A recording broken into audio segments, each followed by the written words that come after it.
Assalamualaikum warahmatullahi wabarakatuh. Innal hamdalillah nahmaduhu wa nasta'inuhu wa nastaghfiruh wa na'udzu billahi min shururi anfusina min sayyiati a'malina may yahdihillahu fala mudilla lahu wa may yudlilhu fala hadiya lahu. Asyhadu an la ilaha illallah wahdahu la syarika lahu wa asyhadu anna sayyidana wa nabiyyana Muhammadan abduhu wa rasuluh. Allahumma salli wa sallim wa barik ala sayyidina Muhammad wa ala alihi wa ashabihi ajma'in. Subhanaka la ilma lana illa ma 'allamtana innaka antal alimul hakim. Rabbi shrah li sadri wa yassir li amri wahlul 'uqdatam min lisani yafqahu qawli. Allahumma la sahla illa ma ja'altahu sahla wa anta taj'al hazna was-sa'ba idza syi'ta sahla wa la hawla wa la quwwata illa billahil 'aliyyil 'azim. Amma ba'd. Hadirin sajmaah yang dirahmati Allah, alhamdulillah pada malam ni kita dapat bertemu. Kita berhenti di mana tuan-tuan?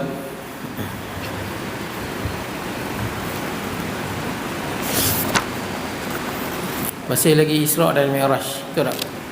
Isra' dan Mi'raj kita tak habis lagi. Kita sambung di Namun tu, betul Imam.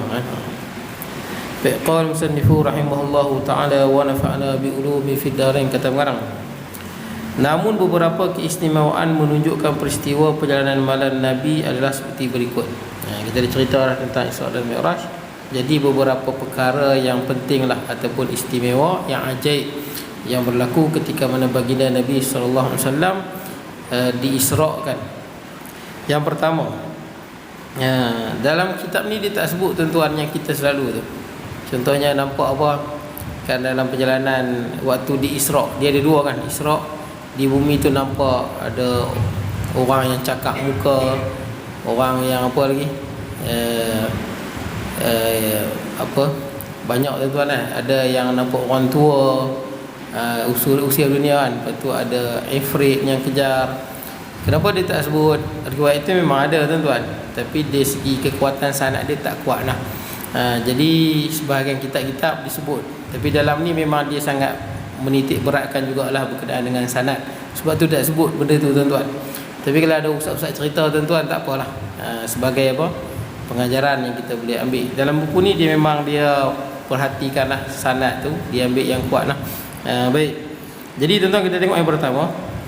Dada Nabi dibedah oleh Jibril alaihi salam. Hatinya dikeluar dan dibasuh dengan air Zam-Zam, mata air suci Mekah. Saya dah sebut kat tuan-tuan, jantung tuan-tuan. Jantung. Tuan-tuan pergilah jumpa mana-mana syekh Arab tuan-tuan. Di Mesir ke, di Syam ke, di Jordan ke, di Madinah ke, Mekah. Bila sebut qalbu ni memang jantung, bukan hati tuan-tuan.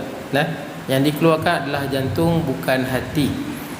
Tapi kita dah jadi budaya kita suka terjemah hati. Bukanlah salah, sebab itu budaya kita tuan-tuan. Contoh, selalu saya sebut kat tuan-tuan, kalau kita kata heart attack, tuan-tuan terjemah apa? Heart attack, serangan jantung kan. Tapi kalau sweetheart, kita terjemah lain. Kalau ikut bahasa Inggeris, buah jantung, kita terjemah buah hati. Dan heart tu jantung. Liver, liver buah hati. Memang dalam bahasa Arab dan bahasa Inggeris dia merujuk jantung. Dia sebut pada jantung. Sama juga kalau kita kata you are in my heart broken contoh. Kita tak kata patah jantung, kita kata patah hati. Kalau orang putih patah jantung, heart tu jantung. Sama juga qalbun. Qalbun ni memang jantung pun. Kalau hati kabidun, kabadal, kabidun. Hati ni tuan-tuan boleh kerat bagi ke orang, boleh kerat separuh bagi, tapi jantung tak boleh. Sumbat satu pun mati tuan-tuan. Jadi tuan-tuan, yang dikeluarkan ini jantung. Jantung yang dikeluarkan. Sebab tu kadang-kadang kita tengok dalam kitab tasawuf, kadang-kadang dia terjemah apa? Jantung hati. Kita tengok penawar bagi hati, dia terjemah jantung hati. Sebab apa? Nak apa? Gabungkanlah.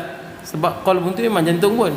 Tapi orang Melayu ni biasanya kalau main tentang perasaan, jiwa, kita suka sebut hati. Tapi yang dikeluarkan sebenarnya adalah jantung. Yang dikeluarkan adalah jantung. Dan kita pun tahu jantung tu memang tempat darah tuan-tuan.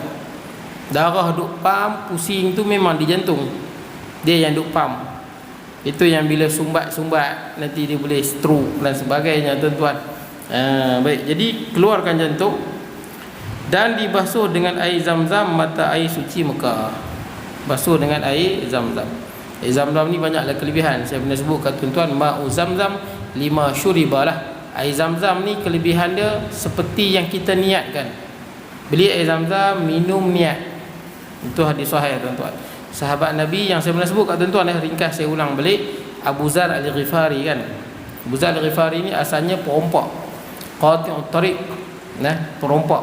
Tapi bila masuk Islam hapus semua lah, tuan-tuan. Amalan apa? Amalan yang lepas tu, amalan jahiliyah. Abu Zar bila datang ke Mekah, dia masuk Islam, sebulan dia nak cari Rasulullah sallallahu alaihi wasallam, tak ada makan. Minum air Zam-Zam Minum air Zam-Zam dengan niat apa? Niat nak kenyang lah, teruskan hidup. Malah Abu Zar boleh hidup, malah naik badan dia. Naik badan dia. Sebab tu air Zam-Zam seperti mana yang kita niatkan. Sebab tu bila kita beli air Zam-Zam, kita minum, kita niatkan. Ada seorang ulama besar di dalam mazhab Syafi'i, Ibnu Hajar Al-Asqalani. Bukan Haythami, tuan-tuan, dia ada dua. Satu Haythami, satu Al-Asqalani. Dia mazhab Syafi'i ni bila sebut syaikhan, dua syekh, merujuk kepada Ibnu Hajar Al-Haythami dengan Syekh Ramli. Kitab Nihayatul Muhtaj dengan Tuhfatul Muhtaj. Nihayatul Muhtaj tu Syekh Ramli, Tuhfatul Muhtaj Ibnu Hajar Al-Haythami. Dia rujuk pada mana? Imam Nawawi rahimahullah. Kitab dia lah Syarah Muhadzab tu, diperingkaskan daripada situlah. Kemudian Syarah Muhadzab ni ambil pada Syekh Abu Ishaq Asy-Syiradi dan seterusnya, tuan-tuan. Tapi ada satu ulama yang dalam mazhab Syafi'i ini mungkin yang antara yang terbesar lah dalam bidang hadis, iaitu Ibnu Hajar Al-Asqalani, bukan Haythami, Al-Asqalani. Orang yang terakhir mendapat gelaran Amirul Mukminin fil Hadis, ketua bagi orang beriman dalam hadis. Dia Ibnu Hajar Al-Asqalani yang dikarang kitab Bulughul Maram tu. Di Bulughul Maram tu, sebab dia nak apa? Dia nak berikan dalil-dalil dalam mazhab Syafi'i. Dikumpulkan hadis-hadis yang menyokong mazhab Syafi'i. Sebab Ibnu Hajar Al-Asqalani ulama besar di dalam mazhab Syafi'i. Tapi menariknya dia, tuan-tuan, Ibnu Hajar ni kubur dia berada di Mesir. Sebelum dia meninggal dunia, dia dah pesan dah, jangan besarkan kubur dia. Ni ulama hadis. Jangan besarkan kubur dia, jangan mewahkan kubur dia. Itu dia punya wasiat. Kalau tuan-tuan pergi di Mesir, tuan-tuan boleh ziarah kubur dia. Memang tuan-tuan tengok di pedalaman, dan kubur dia memang biasa, tuan-tuan. Sebab itu wasiat dia. Dia tak mau buat binaan yang besar-besar, mewah dan sebagainya. Ibnu Hajar Al-Asqalani. Jadi Imam Ibnu Hajar Al-Asqalani ni, dia sangat kagum dengan Imam Zahabi. Imam Zahabi rahimahullah kagum. Dan dia sanggup daripada Palestin tu, dia pergi ke mana? Asqalani Palestin. Pergi ke Mekah tu nak minum air Zam-Zam. Kita lah ni senang lah, tuan-tuan. Tetapi beli minum ya, tuan-tuan. Jadi nak minum air Zam-Zam sebab nak niat. Sanggup jalan 1000 kilometer sampai di Mekah tu minum air Zam-Zam, niat dia nak jadi alim macam Imam Zahabi rahimahullah. Selang beberapa tahun dia pergi kali kedua. Dan dia minum air Zam-Zam, dia doa dia nak jadi lebih alim daripada Ibnu Hajar daripada Imam Zahabi rahimahullah. Dan dia memang lebih alim daripada Imam Zahabi. Imam Zahabi ni ulama besar, tuan-tuan. Ulama besar dalam mazhab Syafi'i juga. Tapi Ibnu Hajar lebih besar dan lebih terkenal, tuan-tuan. Lebih masyhur. Fathul Bari ni, tuan-tuan, pergi seluruh dunia ada kitab dia, tuan-tuan, menjadi rujukan boleh kata serata dunia, tuan-tuan. Itu hebatnya air Zam-Zam. Jadi tuan-tuan, kalau dapat air Zam-Zam, minum, niatlah apa-apa yang tuan-tuan niatkan. Minum, bismillah, minum, niat. Baik, tuan-tuan. Kemudian dalam konteks yang sama, dua buah tempayan emas dibawa kepadanya. Satu, yakni Rasulullah sallallahu alaihi wasallam. Satu berisi susu dan sebuah lagi penuh dengan arak anggur. Satu susu, satu arak. Baginda diminta memilih di antara satu, lalu memilih tempayan berisi susu dan terus meminum. Kita tak kata tempayan lah, macam bekas minuman lah, tuan-tuan. Bejana macam gelas minuman. Tempayan nak angkat macam mana, tuan-tuan? Besar. Bejana minuman. Baik, kata Jibril alaihi salam, Tuan hamba dipandu oleh fitrah, atau anda telah mencapai fitrah. Jadi fitrah ni fitrah manusia. Fitrah manusia ni fitrah menyembah Allah Azza wa Jalla. Itu fitrah. Fitrah yang jauh daripada perkara-perkara yang buruk. Itu fitrah. Fitratallahi allati fataran nas 'alaiha. fitrah Allah yang Allah Ta'ala jadikan manusia di atas fitrah itu. Sebab tu kalau orang tanya kenapa Jepun maju pada kita, contoh Jepun, Amerika, Korea, sebab mereka memanfaatkan fitrah. Macam mana fitrah? Fitrah manusia ni tak suka tuan-tuan pecah amanah, betul tak? Normal lah, tak ada manusia normal lahir-lahir suka kalau mencuri. Tak ada tuan. Semua orang kalau tahu mencuri ni perbuatan buruk. Hatta orang yang mencuri pun tahu perbuatan tu buruk. Itulah fitrah. Menipu, tahu ini fitrahnya tak elok. Fitrah manusia tahu rajin ni bagus, betul tak? Bersungguh-sungguh dalam kerja bagus, amanah itu bagus. Minum arak ni tak bagus, berjudi ni tak bagus, berzina ni tak bagus. Ini fitrah tuan-tuan yang Allah Ta'ala jadikan dalam diri manusia. Begitu tuan-tuan. Tuan-tuan pergilah seluruh dunia tuan-tuan, kita buat dosa aja satu benda yang dibenci tuan-tuan. Fitrah manusia. Sebab tu ada satu kaum yang terakhir dia berjumpa di Australia tu, saya lupa nama kaum tu. Depa dah terpisah daripada manusia lebih kurang 2000 tahun. 2000 tahun. Yakni dakwah Nabi pun tak sampai pada depa. Tapi yang menariknya depa sebut Tuhan ni hanya ada satu. Tuhan yang menjadikan alam, dan Tuhan itu bersifat dengan esa. Walaupun dia pakai bercawat dan sebagainya, tapi fitrah tu tak dirosakkan. Itulah fitrah. Senang kata manusia ni kalau duduk dalam hutan seorang-seorang, dia tidak ada gangguan lah, tidak ada orang yang merosakkan dia. Dia akan ada satu akidah, alam ni ada Tuhan dan Tuhan dia esa. Itu pegangan dia. Sebab tu dalam hadis sebut kullu mauludin yuladu 'ala fitrah. Semua anak dilahirkan di atas fitrah. Fa abawahu, maka kedua ibu bapalah, yuhawidanihi, yang menjadikan dia Yahudi, au yumajjisanihi, menjadikan dia Majusi, au yunassiranihi, menjadikan dia Nasara. Tapi ada orang tanya soalan lah, kalau budak tu waktu dia kecil, katakanlah dia kuat agama Kristian ke Yahudi ke agama apa-apalah, dia mati sebelum baligh, kita kata baligh tuan-tuan, menurut jumhur ulama dia ahli syurga. Ini majoriti ulama, dia ahli syurga. Cuma khilaf dia masuk syurga nanti dia kecil ke dia besar, itu khilaf.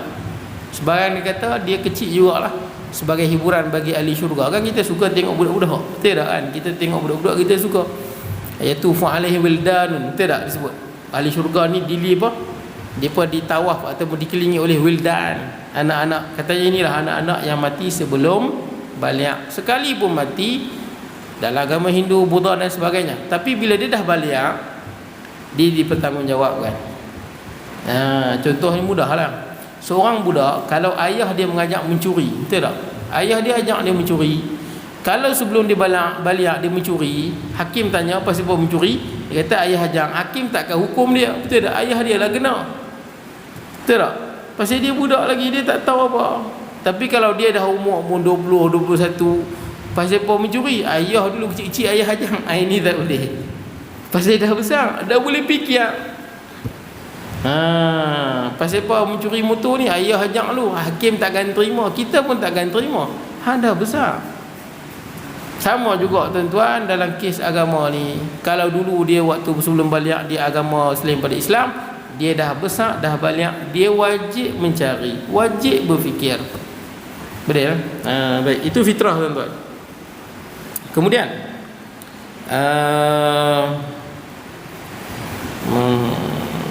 ialah lambang mana ni, kiranya Tuhan hamba memilih arak anggur bermakna umatmu mendapat panduan yang salah. Ia adalah lambang menunjukkan perbuatan baik dan mungkar yang terkandung dalam susu dan arak dibawa kepada baginda, dan melalui naluri baginda memilih yang baik. Agar agak sukar untuk menjelaskan istilah fitrah dalam bahasa Arab ke dalam bahasa Inggeris, susah tuan-tuan. Dia kejadian asal tuan-tuan. Kejadian asal manusia yang beriman pada Tuhan. Kan sebut dalam Quran, alastu bi rabbikum qalu bala syahidna, betul tak? Itu fitrah tu. Bila ditanyakan apa, waktu Allah Ta'ala ambil janji kan daripada anak-anak Adam, alastu bi rabbikum, bukankah aku ni Tuhan kamu? Qalu bala syahidna, saya dengan tuan-tuan semua cakap. Qalu bala, bahkan syahidna, kita semua tuan-tuan saksi ni. Saya tidak, kita tak ada kat dunia ni. Pasal apa kita ada kat dunia? Pasal kita saksi di alam roh. Qalu bala syahidna, bahkan kami menyaksikan kaulah Tuhan kami. Habis itu kenapa lupa? Kan tak ingat, tidak kan? Saya tak ingat, tuan-tuan tak ingat. Tapi dulu janji di alam roh, tapi sekarang tak ingat. Tuan-tuan, itulah hebatnya dunia. Inna dunya hulwatun khadirah. Dunia ni manis dan hijau. Apa makna manis dan hijau? Dunia ni nikmat, tuan-tuan. Nikmat yang menipu. Tak kira lah siapa, tuan-tuan. Ustaz yang mengajar ke, tuan guru ke, siapa-siapa, nama je manusia, tuan-tuan, maintan dunia ni, tuan-tuan. Oh, dahsyat. Saya pernah jumpa, tuan-tuan, tok guru tarekat, saya tak boleh sebut nama tarekat ni, terkenal. Dan tarekat ni bukan tarekat sesat lah. Sebutlah, tuan-tuan, tarekat Samaniyah. Sebutlah. Bukan kat sini pun. Samaniyah ni bukan, dia bukan tarekat yang sesat. Tarekat yang antara yang dia iktiraf lah. Dia ni menjadi, kita panggil apa, tempat ni menjadi apa, ketua, tuan-tuan. Dia panggil, saya lupa istilah dia tu. Dia menjadi, bukan amir, dia ada nama-nama dia. Ketua di tempat tu, dia lah ketua tarekat Samaniyah. Ni zikir ribu-ribu ni, zikir ribu-ribu. Jadi tuan-tuan, orang nak ambil tarekat, jumpa dia, salam. Zikir ribu, selawat ribu. Ni jenis main selawat ni, tuan-tuan. Apa, tasbih buka tengkuk ni. Oh, jangan main-main. Jadi tuan-tuan, nak cerita jenis kaki selawat lah. Tapi tuan-tuan, Allahu Akbar, saya kenal lah, tuan-tuan. Pecah amanah punya banyak, tuan-tuan. Allah. Banyak duit, tuan-tuan, dia pecah amanah. Banyak. Bukan sikit-sikit, puluh ribu punya pecah amanah. Kalau dia tahlil, tuan-tuan buat tahlil, dia jadi apa? Dia jadi khalifah. 1000 dia baca. 1000. Budak pun tidur, tuan-tuan. Oh, kesian budak, tuan-tuan. Yelah, budak-budak main nak makan lah, tuan-tuan. Ni 1000 dia hentam. Ada? Budak sampai tidur, tuan-tuan. Bagus.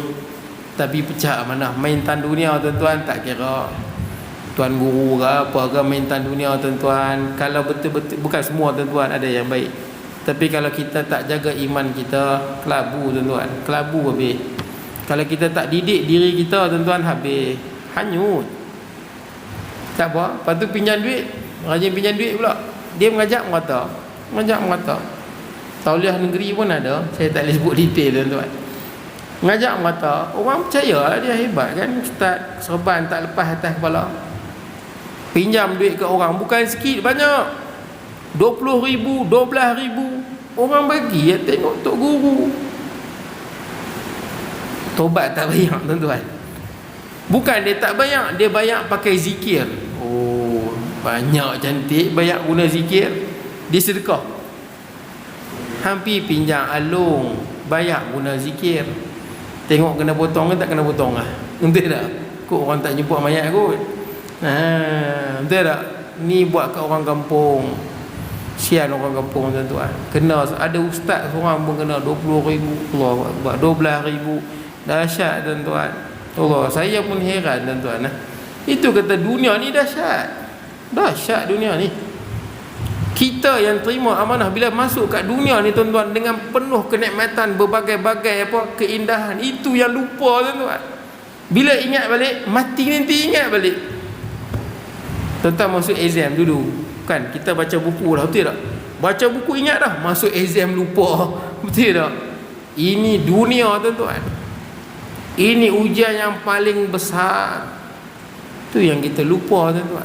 Tapi kita yang nak main ke sini. Dulu janji dah. Bila mati memang ingat balik, tak lupa dah.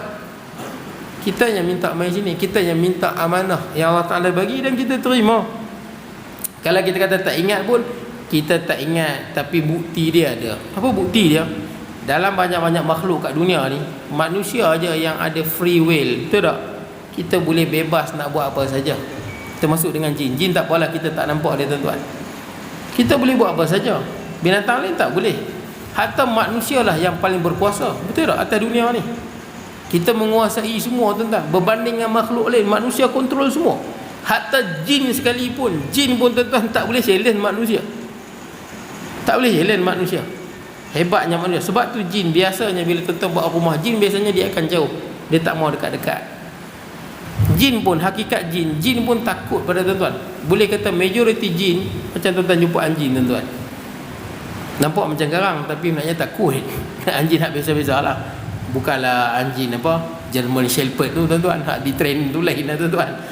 Ni anjing biasa ni. Nampak ganas. Tapi kadang-kadang bila dia main kat tuan-tuan, tuan-tuan hambat, memang dia lari. Lumrahnya jin begitulah.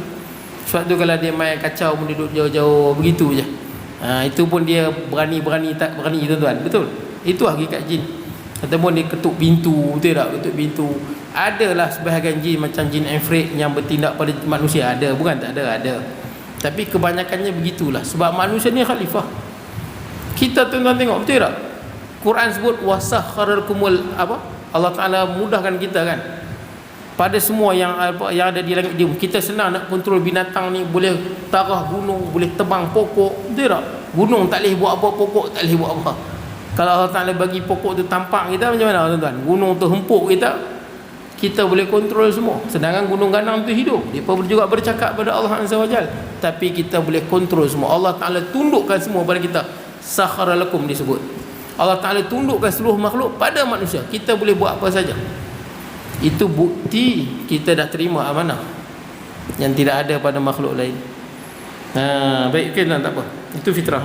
Kemudian ia mana kejadian semula jadi manusia, suatu kualiti dibawa bayi dari rahim ibu ke dunia sebagai suatu yang berbeza dengan ciri-ciri atau kecenderungan yang diperolehi dalam kehidupan. Itulah rujukan ciri-ciri rohani yang datang bersama kelahiran manusia dari alam tanpa noda.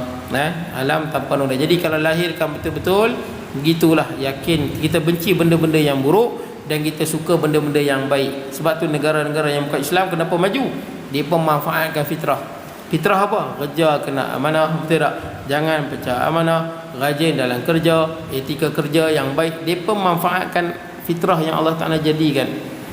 Kenapa umat Islam fail? Pertama, kita pun maaflah sebahagian orang kadang-kadang dah tak apa nak amanah. Tidak, amanah mudah kurang. Fitrah pun kita tak manfaatkan. Fitrah manusia suka pada menjaga masa, betul tak tuan-tuan? Kalau kita fikirlah antara orang yang menjaga masa dengan membuang masa, kita akan kata menjaga masa, betul tak? Tak ada orang kata saya lebih suka orang yang buang masa. Tak ada tuan-tuan. Tapi Jepun praktikkan benda tu dan dia jadi hebat. Tapi kita tahu benda tu, tapi kita tak berapa nak praktikkan sangat tuan-tuan. Nampak? Kita tak manfaatkan fitrah akal yang Allah berikan. Sebab tu jangan pelik bila kita tengok ada orang yang bukan Islam tapi dia lebih maju, lebih hebat daripada orang Islam kerana fitrah yang Allah jadikan dan dia manfaatkan. Baik tuan-tuan, kemudian yang ketiga, Nabi SAW menceritakan bahawa baginda ternampak penjelmaan dua batang sungai, Nil dan Euphrates, Euphrates ataupun Euphrates. Dan dua batang sungai lagi terlindung penjelmaannya. Dua batang sungai Nil dan Euphrates melambangkan lembah subur. Baik, dia nampak dua batang sungai ni, satu lagi tak nampak. Yang tak nampak tu dalam syurga, yang ni luar. Dia macam mana? Lagi dua, dia bersambung tuan-tuan. Dia bersambung. Dia keluar daripada syurga tuan-tuan. Keluar daripada syurga ni, sungai Nil dengan sungai Euphrates ataupun Euphrates keluar daripada syurga. Yang dalam syurga tu yang terselindung tu, terhindung dalam syurga. Sebab tu ada pandangan ulama, kata silap saya Imam As-Suyuti rahimahullah, dia pernah sebut, ni cerita dulu-dulu tuan-tuan. Kalau kita di sungai yang paling panjang di dunia adalah sungai Nil. Sungai yang paling panjang sungai Nil. Kalau kita ikut sungai Nil ni, ikut sampai hujung dia masuk syurga. Ada. Sebab hadis ni lah. Hadis ni. Tak silap saya itu pandangan Imam As-Suyuti rahimahullah. Maksud dia kalau kita ikut syurga, sebab dalam hadis sebut sungai Nil dia keluar daripada syurga, betul tak? Keluar daripada syurga. Maksud dia punya hulu dia di syurga. Dulu mana ada satelit, ada ilmu geologi, orang tak jumpa hujung sungai tuan-tuan. Maka ada ulama keluar pandangan. Saya sebut ni bukan pasal apa tuan-tuan. Kita menghormati para ulama, tapi jangan kita bawa pandangan yang pelik dalam masyarakat. Haru tuan-tuan, betul tak?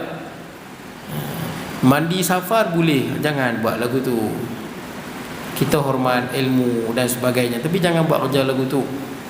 Sebab mufti-mufti seluruh Malaysia telah bersidang pada tahun 1996. Bukan saya, mufti seluruh Malaysia tak setuju mandi safar ni khurafat, bid'ah. Boleh no? Tiba-tiba kata mandi safar boleh. Siapa yang tak bagi Wahabi. Janganlah macam tu. Leceh tuan-tuan. Biarlah kita pengguna istilah Wahabi tu biar kena pada tempat tuan-tuan.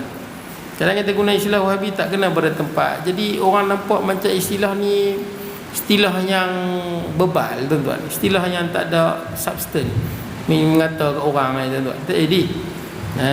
Mandi safar ni memang tak ada dah tuan-tuan. Kalau saya tak tahulah di Penang lu ada tu. Ada mandi safar. Kalau di belah Kerian tu dulu dia pemandi di tu kolam Bukit Merah tu. Ramai mandi. Ramai. Saya tanya bila last? Dia kata last 1979 13 Mei. Bila 13 Mei? 79 ke 73? 79 kan? 73 kan? 69. 69 katanya lepas 13 Mei tu memang dah kata langsung tak ada dah lah. Sebab ada KPU dulu kan, tahan semua yang berkumpul, jadi dia tak buat dah lah. Jadi tuan-tuan dah keluar pula fatwa. Kalau dia kata nak mandi, bersihkan diri, nak doa, tu tak ada masalah, betul tak? Tapi jangan kata sial ada 320,000 bala turun, ini kasyaf. Ini tak boleh tuan-tuan.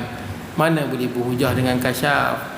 Ni tuan-tuan nak bagi cerita ni. Tuan-tuan buka kitab Ushul Fiqh. Kitab Ushul Fiqh dia sebut dalil-dalil yang sepakat ulama. 4 kan? Quran, hadis, ijma', qiyas. Majoriti ni sepakat seluruh ulama.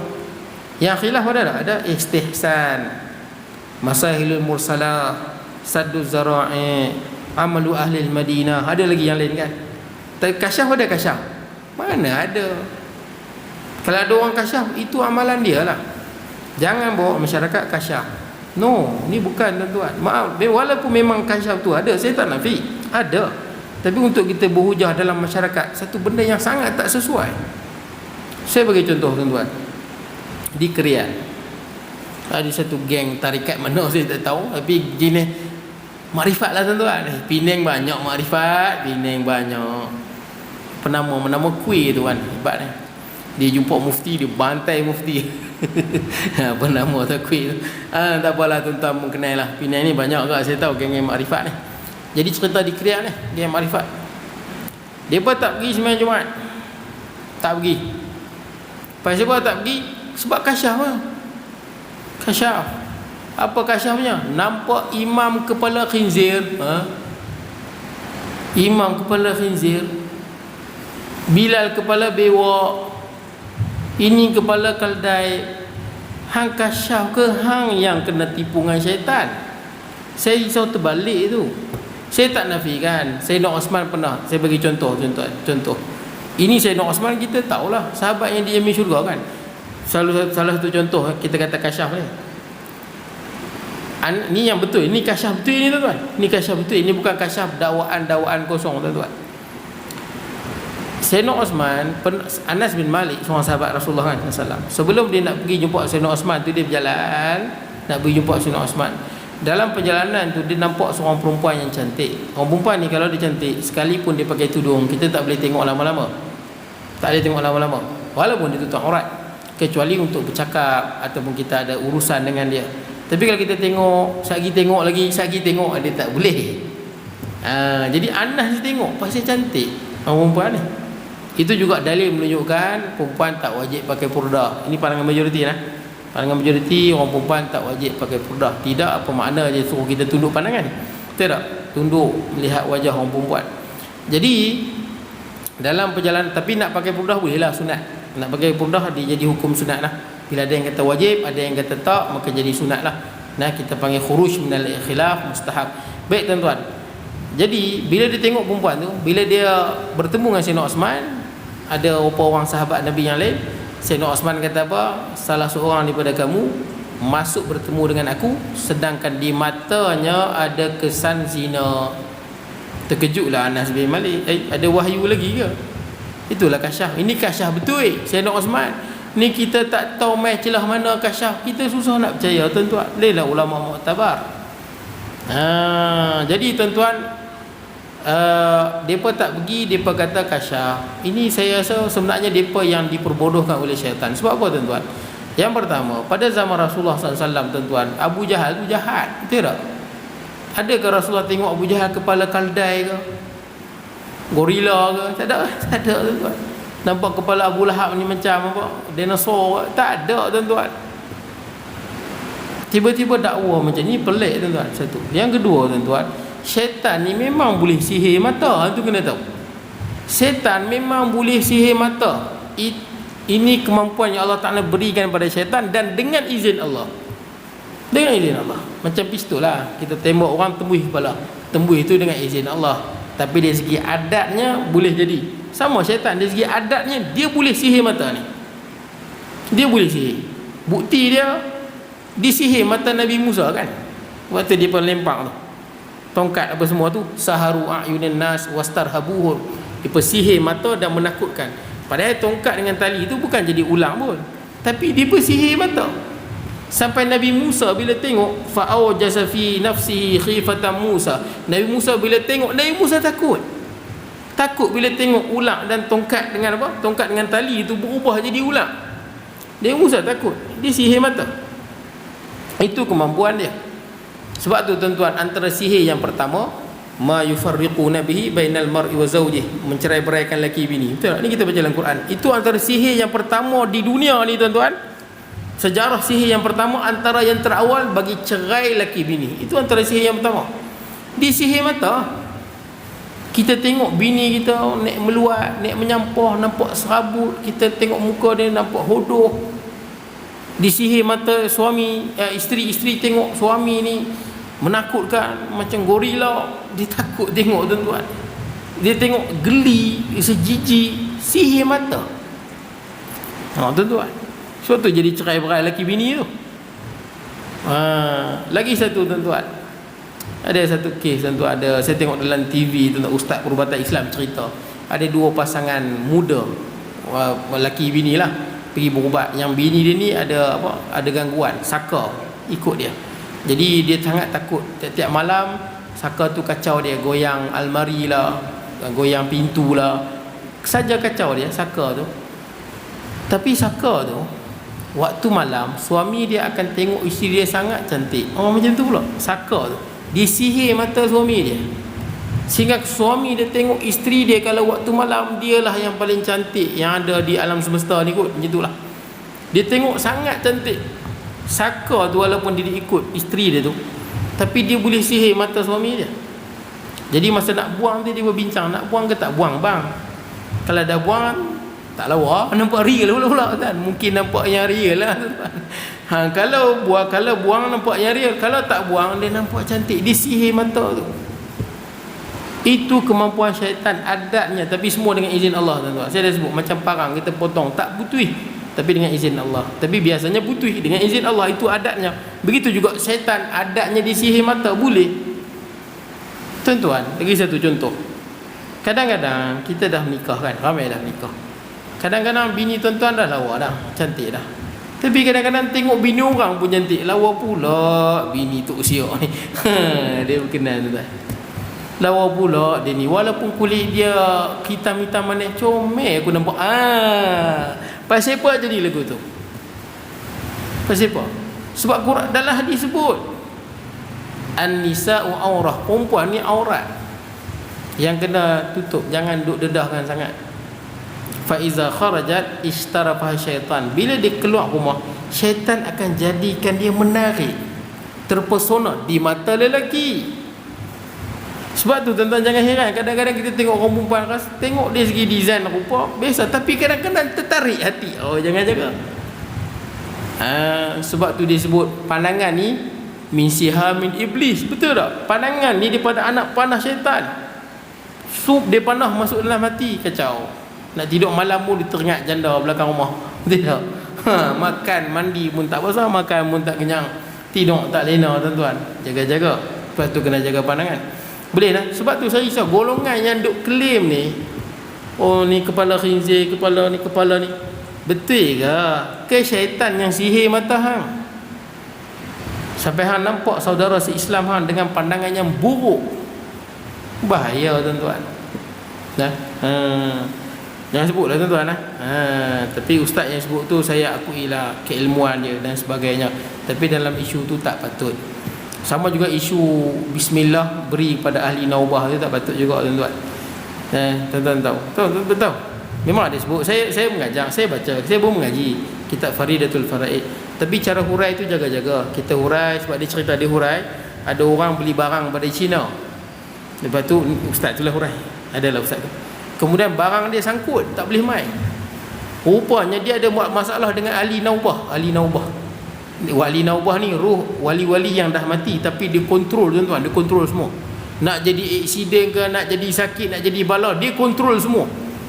Saya ingat bawa dalam masyarakat macam tu tak patutlah tuan-tuan. Imam rasa okey ke Imam? Apa yang berlaku ni ahli naubah yang urus. Macam mengarut sangat ni tuan-tuan. Jadi diceritalah korang kononnya beli barang di China sangkut. Rupanya dia ada buat masalah dengan ahli naubah. Macam gangster pula ahli naubah ni. Jadi apa pengeras dia? Bismillah 41 kali hantar kat kami. Baru ahli naubah lepas barang tu. Amboi main pengeras pula. Main pengeras. Wali macam mana kalau minta orang sedekah dia bismillah, Fatihah, betul tak? Ini yang saya ingat antara benda yang kurang sesuai. Tuan-tuan minta tolong dengan Allah. Iza sta'anta fasta'in billah. Betul tak kan? Jelas. Wa iza sta'alta fas'alillah. Jelas ayat ni tuan-tuan. Kenapa kita nak minta pada makhluk konon kita dakwa dia gaib, dia ada tuan-tuan. Ini benda-benda kalau ada pun tuan-tuan, kalau ada pun biarlah tuan-tuan dia ada di dalam.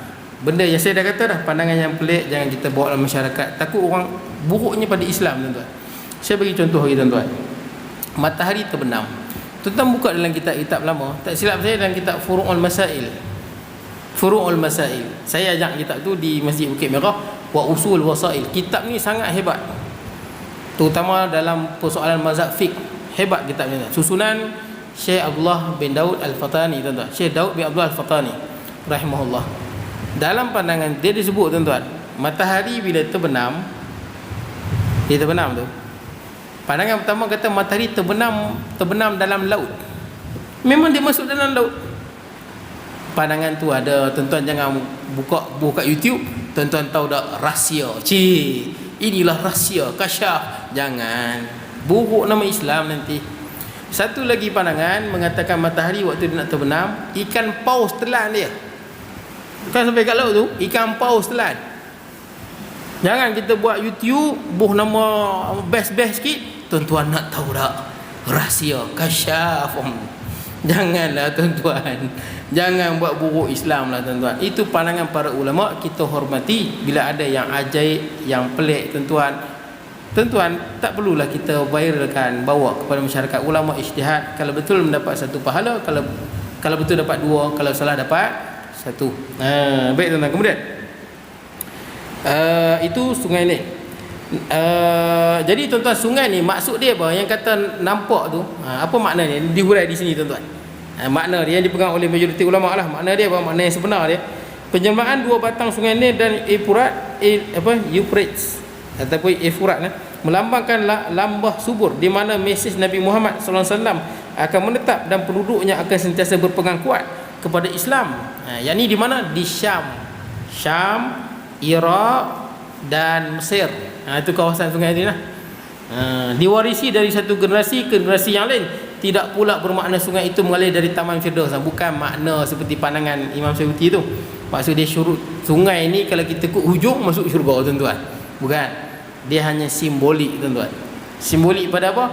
Kepada nak cerita nanti penduduk di lembah sungai inilah banyak yang beriman. Kita tengoklah. Dan ni budak-budak yang balik hebat-hebat di Al-Azhar, balik Syria, betul tak? Balik Jordan. Ni semua kawasan mana ni? Orang Mesir tuan-tuan, banyak ustaz-ustaz di Malaysia ni banyak mengaji Al-Azhar lah.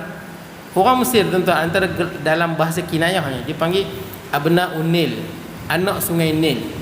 Anak sungai Nil ni merujuk pada orang Mesir tuan-tuan. Malah banyak ustaz saya tengok yang mengajak merata lah tuan-tuan, banyak daripada Al-Azhar. Nak ceritanya hebat Al-Azhar tu. Seluruh dunia tuan-tuan, mereka ni banyak manfaat kepada dunia Islam tuan-tuan. Al-Azhar. Nampak ni betul ni? Abna'un Nil, anak-anak sungai Nil. Yang keempat tuan-tuan, kita ada lagi 5 minit. Baginda juga sempat melihat Malik, pengawal neraka, dengan wajah garang. Dia memang tak senyum. Muka dia memang begitulah muka dia. Dia tak senyum, muka dia garang. Malik ni ketua Zabaniyah. Tuan-tuan tahu kan?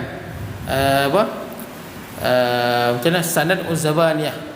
Dalam surah apa tu? Yang Allah Taala sebut pada fal yad'una diyah. Kata Allah pada Abu Jahal, panggillah geng-geng dia yang duduk di lembah-lembah Mekah tu, panggillah. Sanad'u Zabaniyah, kami akan suruh Zabaniyah. Zabaniyah ni kerja dia bukan neraka, di padang mahsyar tu dia pun lah kontrol.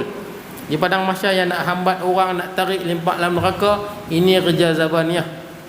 Memang muka masam, ganas dan keras. Syidadun ghilazun, ni pun ni keras dan kasar, muka tak senyum. Ketua dia Malik. Malik ni ketua Zabaniyah lah. Zabaniyah tu ramai, tapi ketua dia Malik. Baik, di situ dia nampak penghuni neraka terdiri daripada orang yang makan harta anak yatim, menelan batu bata bara api neraka dan keluar semula daripada belakang. Dia makan harta anak yatim, keluar belakang. Tuan-tuan, makan harta anak yatim ni berhati-hati, takut kita juga terkena, tuan-tuan. Terkena macam mana? Kita tahulah. Yang pertama, orang yang ambil bela anak yatim lah, dapat duit banyak, dia belanja. Orang yang bela anak yatim, ada orang bela anak yatim kan, bila anak yatim ni dapat bantuan banyak, dia boleh guna untuk makan sekali, tak apa, tuan-tuan. Kalau dia tak guna langsung, lebih bagus. Kalau lah kereta tu lah dia bawa anak yatim tayar pecah, dia boleh pakai duit anak yatim tu tukar. Pasal itu dia guna untuk urusan anak yatim. Yang tak boleh pergi tukar spori mahal. Ini buat apa? Handset mahal-mahal. Ini dah mengarut dah. Yang betul-betul keperluan boleh makan sekali, apa sekali boleh, tuan-tuan, dengan anak yatim. Satu. Yang kedua, tuan-tuan, kadang-kadang kita boleh kena juga. Contoh, suami mati, isteri ada anak perempuan 2 orang, besar lah. Seorang anak kecil, lelaki. Katakanlah yang kecil ni baru setahun ke 2 tahun ke, baru lahir ke. Suami mati, suami tinggal harta, kita kata 10 juta lah, kaya contoh, 10 juta. Orang bisnes, tuan-tuan, biasalah, tuan-tuan. Biasalah. Di Krian tu pun buat bisnes lebih kurang sebulan 200,000. Tu pun dah ni dah jatuh lah, tuan-tuan. Lebih gerap jatuh. Dulu sebulan 200,000. Katakanlah lelaki dia ada 10 juta dalam bank. Macam mana nak bahagi? Tak? Yang pertama kita tahulah, kalau si mati tu, suami tu ada ayah, ayah dapat 1/6 lah. Mak 1/6. Sebab ada anak kan. Anak perempuan, kemudian mak dapat apa, ada anak, mak dapat 1/8. 1/8. Yang lebihnya, hak lebih tu anak. Jadi anak tadi ada berapa? 2 perempuan, 1 lelaki. Nak bagi macam mana? Laki tu kira 2 orang. Laki, seorang lelaki kira 2. Kita kata 2 kepala, tuan-tuan. Seorang lelaki kira 2 kepala. Jadi tuan-tuan, 2 perempuan, 2 kepala. Seorang lelaki saya kata 2 kepala dah. Jadi apa? 4. Betul tak? 4 bagi 10 juta apa? Ni dia katalah kurang lah, tuan-tuan. Katakanlah ada bagi dekat isteri apa semua, katakanlah ada dalam apa kira susah, katakan ada 8 juta, tuan. Contoh 8 juta. 4 bagi 8 juta dapat apa? 1 bahagian 2 juta. Betul tak? Jadi kakak dapat 2 juta, kakak satu lagi 2 juta. Bagi lagi 4 juta siapa punya? Tu budak tu. Jaga-jaga mak. Jangan duk beli barang mah, tu duit dia. Jangan duk pergi menikah lain, berjoli dengan lelaki lain. Itu harta anak yatim. Jangan makan. Itu sebut dalam Quran. Bila nak bagi harta anak yatim, harta apa? Asyuddahum, betul tak kan? Balagha asyuddahum, sampai dia baliag, tuan-tuan. Sampai dia dah baliag, kita boleh serah harta pada dia. Sama juga suami, isteri kaya meninggal, anak kita mati, dia dapat harta kan? Dia dapat harta untuk anak kita daripada harta isteri kan? Dia dapat. Kita dapat, kalau ada anak kita dapat 1/4. Tak ada anak kita dapat 1/2. Katakanlah anak kita kecil lagi, anak lelaki tu, katakanlah dia dapat dalam berapa ratus ribu, jangan pakai itu duit dia. Kecuali nak beli baju dia, yuran dia, tak apa. Tapi kalau kita beli apa saja, sonok beli handset baru, baju baru, itu dia punya. Mana boleh belanja duit dia?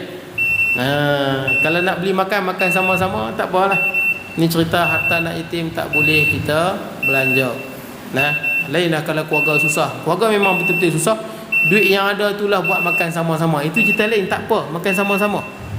Ni cerita bermewah-mewah dengan harta anak kita, padahal bukan harta kita. Boleh lah. Tak termasuk dalam innal ladzina ya'kuluna amwalal yatama zulman innama ya'kuluna fi butunihim nar. Siapa yang makan harta anak yatim secara zalim, sesanya dia makan bara api neraka. Okey, tuan, saya habiskan. Juga terdapat orang yang mengamalkan riba di mana perut mereka membusung terlalu besar dan suka untuk bergerak makan riba. Riba ni tuan-tuan tahu lah, nak cerita panjang lah tentang riba nasi'ah, riba al-fat, riba al-qard, riba apa? Al-jahiliyah. Dia ada 4 jenis, tuan-tuan. Nak cerita tu panjang, tuan-tuan. Yang makan riba Ini dosa besar tuan-tuan. Antara dosa yang menghancurkan amalan kita, menghancurkan kita. Kemudian berpijak-pijakan sesama mereka seperti rakyat Firaun yang disumbat ke dalam neraka. Jadi tak dapat bergerak, depa perut besar, tak payah bergerak, saling pijak memijak antara satu sama lain. Di sudut yang sama, baginda melihat para penzina memakan daging busuk, juga perempuan yang curang bergantung pada tetek mereka. Jadi penzina makan daging busuk. Perempuan yang curang, maka dia digantung di buah dada dia. Digantung. Baik. 5 boleh 5 sikit saya baca sikit 5. Perjalanan malam menimbulkan gempa di kalangan orang ramai dan sanksi justru melemparkan berbagai persoalan kepada baginda Nabi SAW. Baginda memaklumkan bahawa dia nampak kafilah unta saudagar Mekah berulang-alik. Baginda juga memandu setengah unta sesat kepada tuannya, juga memberitahu bahawa dia meminum bekalan air ketika mereka sedang nyenyak tidur dan menutup semula mangkuk air itu. Ini sebagai tanda tuan-tuan, sebagai tanda yang Rasulullah melalui jalan tersebut. Akan datang kita sambung bawah tu tuan-tuan. Bagaimanapun orang kafir bukan sahaja. Di bagaimanapun. Jadi tuan-tuan, cukup sekadar tu. Saya mohon maaf kalau ada kekurangan dan sebagainya. Mudah-mudahan kita semua dapat keampunan dan rahmat daripada Allah Azza wa Jalla. أقول قولي هذا وأستغفر الله العظيم لي ولكم سائر المسلمين والمسلمات المؤمنين والمؤمنات. بسم الله الرحمن الرحيم. اللهم اجعل جمعنا هذا جمع رحمة تفرقنا وبعد تفرقا معصوما ولا تجعل منا شقيا ولا محروما ولا مترودا. وصلى الله على خير خلقه سيدنا محمد وعلى آله وصحبه وبارك وسلم. الحمد لله رب العالمين.